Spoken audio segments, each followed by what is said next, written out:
दिया हम बाती बन के रहब जीवन साथी।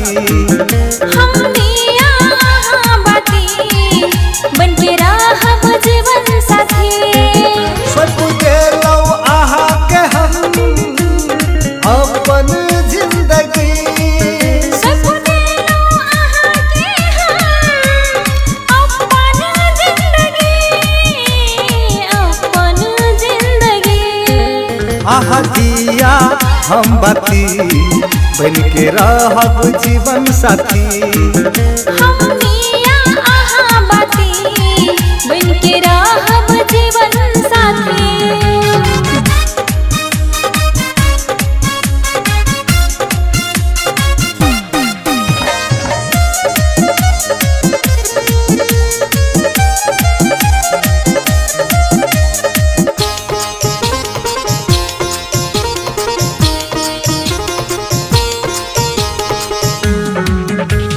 सागर सन गहरा चांद सन शीतल हो। सागर सन गहरा चांद सन शीतल हमर जीवन में आई के साथ भेटल।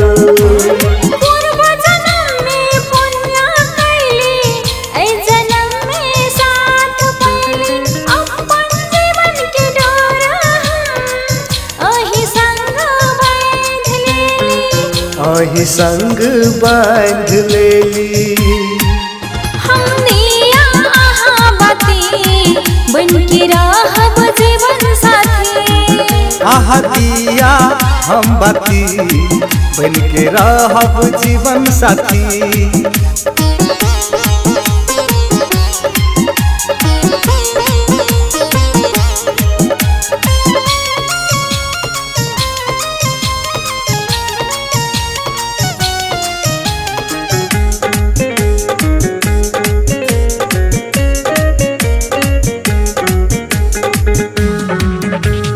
गुलशन कोमल चेहरा नजर आबै आहा के हो। गुलशन कोमल चेहरा नजर आबै आहा के। हमर मन झूम उठे देख देख आहा के। आही जिए सूर्य के धूप हम आही के छाया। अपन मन के मंदिर में हम आही के बसा लेली। आही के बसा लेली आहा दिया हम बाती बन के रहब जीवन साथी। हम दिया